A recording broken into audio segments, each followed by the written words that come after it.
Good morning everyone, welcome back to Vivekananda civil services academy. First grade के जो भी test series अभी ये हुई थी हमारी, उसके सारे सॉल्यूशन यहाँ पे हैं। अभी हम आज एक दो या तीन जितने भी होते हैं वो इसके अंदर कवर करते हैं, आपको पता चल जाएगा।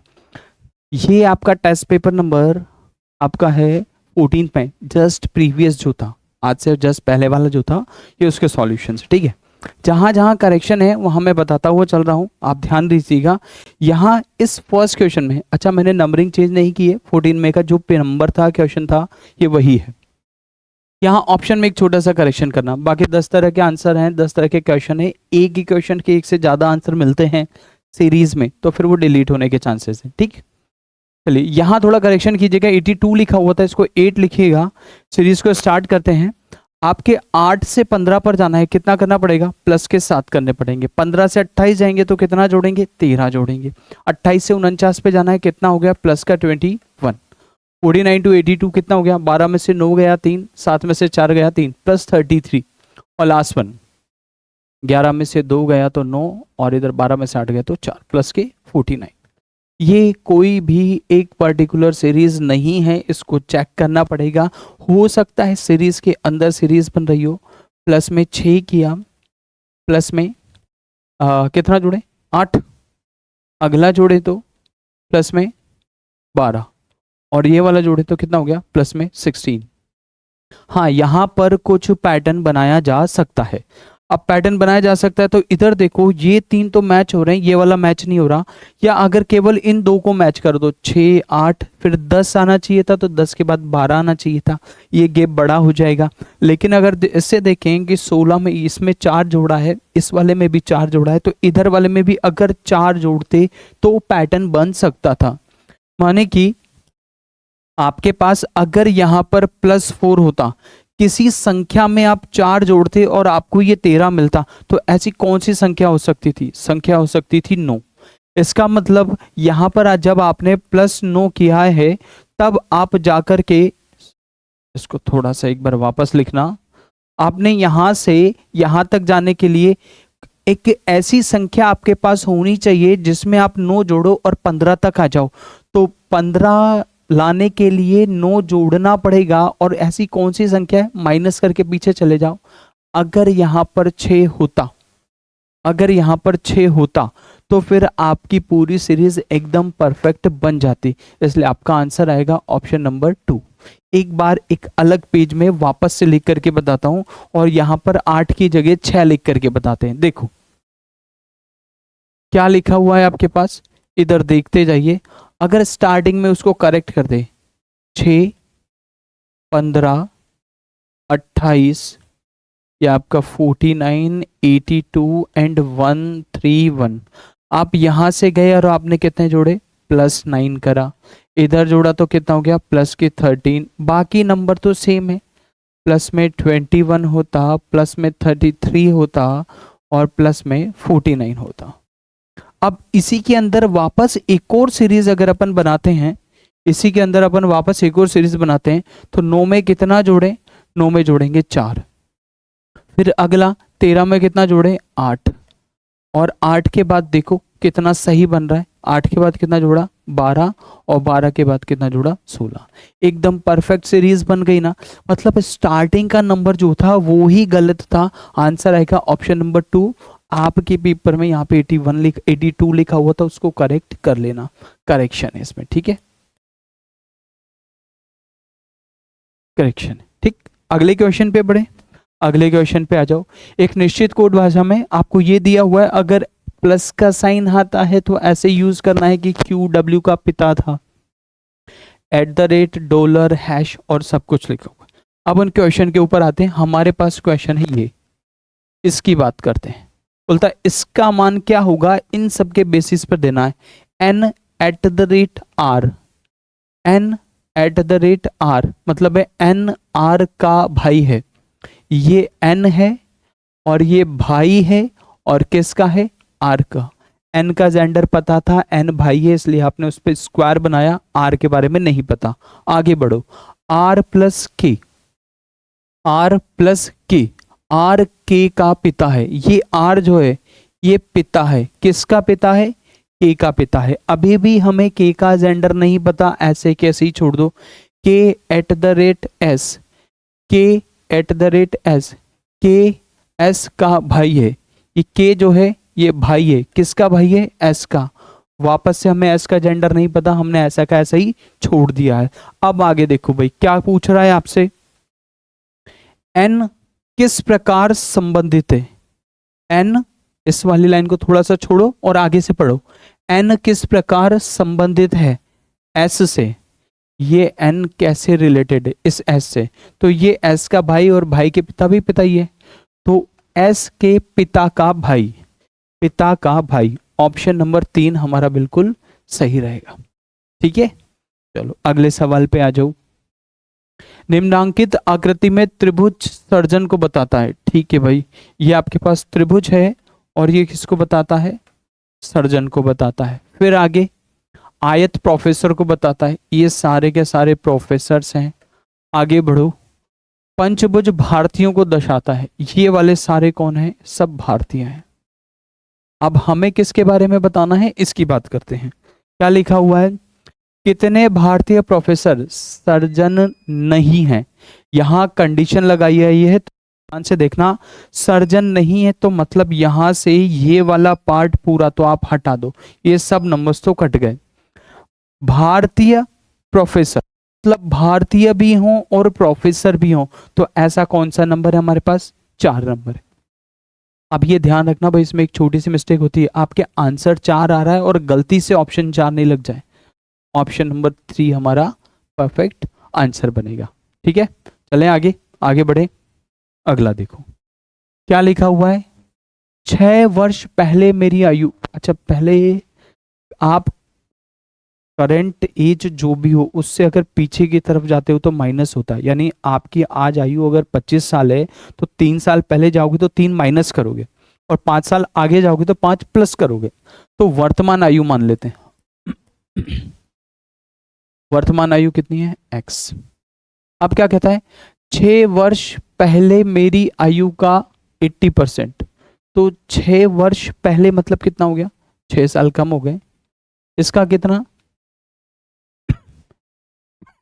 80%। मेरी वर्तमान आयु, सॉरी, 10 वर्ष बाद मेरी आयु। अब 10 साल बाद अगर मेरी आयु देखोगे तो वो तो 10 साल ज्यादा हो जाएगी ना, तो 10 साल ज्यादा हो जाएगी तो कितनी हो जाएगी? x + 10 के 60% के समान है। इसका 60% के समान है। मेरी 6 साल पहले की जो आयु थी उसका 80% निकालो, या 10 साल बाद जो मेरी आयु होगी उसका 60% निकालो, दोनों आपस में कैसे हैं? बराबर है। ये एक लीनियर इक्वेशन बन गई, रैखिक समीकरण। आपने कैंसिल आउट कर देना है, परसेंटेज से परसेंटेज कट गया, 0 से 0 कट गया, 2 से 4 बार और 2 से 3 बार। नंबर्स को अंदर मल्टीप्लाई कीजिए, ये हो गया 4x - 24, 3 अंदर गुणा होगा तो 3x + 30 प्लस 3x इधर आएगा, माइनस होगा, 1x बचेगा, -24 उधर जाएगा, प्लस का 54 बन जाएगा टोटल। क्या पूछा गया है इसके बारे में बात करते हैं। मेरी वर्तमान आयु, मेरी वर्तमान आयु तो x है और x का मान 54 है। अंकों का गुणनफल क्या होगा? इसके अंक कौन कौन से? 5 और 4, इनका गुणनफल कितना आया? 20 आया। और 20 कहाँ लिखा है? ऑप्शन नंबर 2 हमारा बिल्कुल करेक्ट आंसर है। ठीक है, अगला सवाल पे आ जाओ। यदि दिया गया डेटा समुच्चय निम्न, क्या ज्ञात करना है? अरे यार, ये तो लड्डू सवाल है, मीडियन ही तो फाइंड करनी है। और माध्यिका कैसे ज्ञात करते हैं? माध्यिका ज्ञात करने के लिए जो भी डेटा आपको गिवन है उनको या तो असेंडिंग ऑर्डर में अरेंज कर दो या फिर डिसेंडिंग ऑर्डर में। अगर आप इसे असेंडिंग ऑर्डर में, अच्छा कितने डेटा हैं? ज्यादा भी नहीं है, 1 2 3 4 5 6 7 8, मिड में 2 मिलेंगे दोनों को। अगर 8 डेटा है तो 8 से डिवाइड करो, जो भी 4th टर्म है और जो भी 5th टर्म है दोनों को प्लस करो और हाफ कर देना। ये हमारी मीडियन का फॉर्मूला होता है। तो असेंडिंग ऑर्डर में अगर अरेंज करें तो ऑलरेडी अरेंज है, तो 1 2 3 12 और 8 20, और 20 का आधा 10, आंसर आएगा 10, मीडियन होगी 10। Option number 3। ये तो लड्डू सवाल था भाई, सबका होना चाहिए। निम्नलिखित आरेखीय रेखीय आरेख का अध्ययन कीजिए और उसके आधार पर प्रश्नों के उत्तर दीजिए। दो कंपनियों, ये डॉट वाला है ना, ये तो हीरो है, और ये जो ट्राइंगल है ना, ये ट्राइंगल आपके पास एटलस है। ठीक है भाई, ट्राइंगल आपके पास एटलस है। क्या करना है इसका? अच्छा, ये जब भी मान है वो सब हजारों में है, यानी 20,000, 40,000, 60,000, 80,000, 120,000, इसी तरह से आगे की तरफ चल रहा है। करना क्या है? करना है अगले आगे लिखा हुआ है, दिए गए वर्षों में दोनों कंपनियों के उत्पादन में कितना अंतर है। इन सभी वर्षों में उत्पादन में कितना अंतर है ये निकालना है। एक तरीका तो आपके पास है, पहले ये ट्राइंगल वाले सारे जोड़ लो और फिर ये डॉट वाले सारे जोड़ लो, दोनों का डिफरेंस निकाल लो। और अगर डिफरेंस ही निकालना है तो एक ही डायरेक्शन पकड़ लो ना, एक ग्राफ तो ज्यादातर ऊपर ही जा रहा है। मैं ट्राइंगल को ऊपर रख रहा हूं, डॉट को नीचे रख रहा हूं और डिफरेंस निकाल रहा हूं। ये यहां पर मिड में जा रहा है। 150,000 में से 130,000 घटाए, 150 में से 130 घटाया, पहला वाला डिफरेंस 20,000। दूसरा 120 में से 110 घटाया तो 10,000। फिर वापस 150 में से 110 घटाया आपने, अब कितने बने? ये आपका 150 पे जा रहा है और ये वाला 110 पे जा रहा है, तो कितने बने? 40,000 बने। फिर वापस 140 में से आपने घटाना है 90, तो ये बन गए आपके पास 50,000। और फिर इस वाले में आप ट्राइंगल में से सर्कल माइनस करो, ये ध्यान रखना, ट्राइंगल में से माइनस करो सर्कल। ट्राइंगल की वैल्यू 120 है और ये 130 है।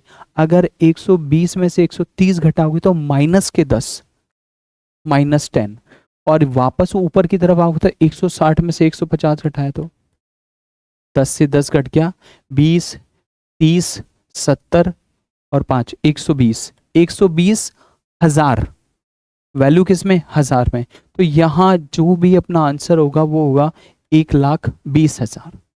ऑप्शन नंबर 1 हमारा आंसर है। आप चाहो तो पूरे को एक साथ जोड़ लो, पहले ट्राइंगल ट्राइंगल जोड़ लो, फिर डॉट वाले जोड़ लो, फिर माइनस कर देना। ठीक है, अगले सवाल पे आ जाओ। यदि द्विघात बहुपद का एक शून्यक 2 है तो k का मान ज्ञात करो। अगर 2 इसका एक शून्यक है तो ये इसमें रखने पर इस पूरे को 0 कर देगा, 0 पुट कर दो। 2 का square plus 3 into 2 plus k बराबर 0, ये हो गया 4, ये हो गया 6, plus k equal to 0। k की वैल्यू कितनी आई? -10। Option number 2। अगले सवाल पे आ जाओ। एक घनाकार कमरे की आंतरिक माप दे रखी है, मतलब ये सीक्वेंस में मिलता है, पहले लंबाई फिर चौड़ाई और फिर ऊंचाई।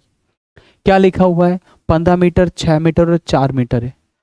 कमरे की छत को रंगना है और लागत है 17 रुपए प्रति वर्ग मीटर।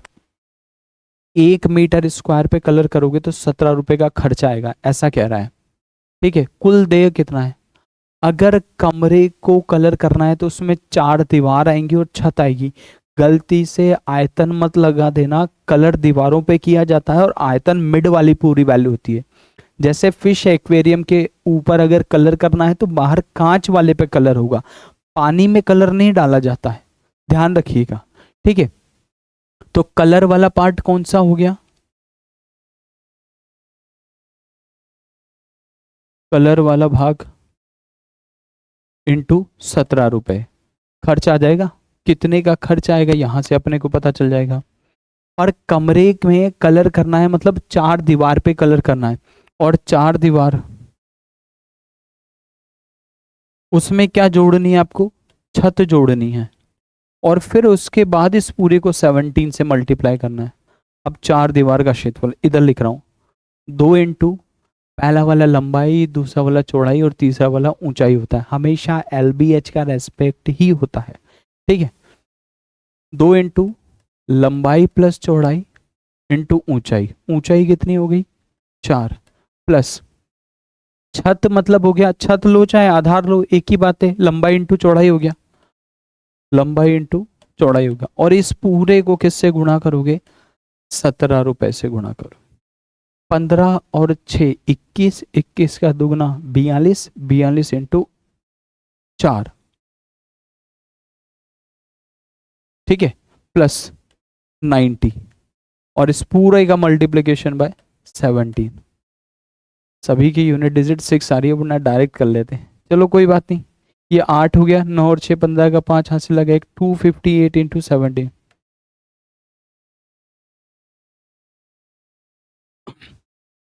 क्या बना आपने 258 इंटू 17, 17 17 4 68 है ना, और ये कितना हो गया 156, ये 6, सभी में 6 आ रहा है। 15 85 और 15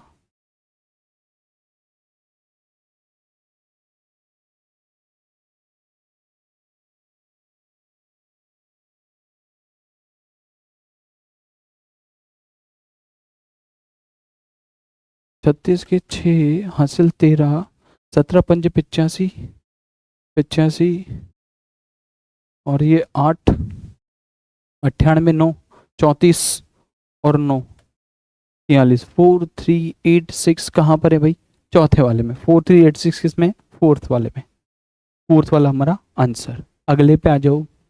यदि किसी सांकेतिक भाषा में डाउन को कैसे लिखा जाता है, इस तरह से लिखा जाता है। तो एक काम करते हैं, नंबरिंग देख लेते हैं।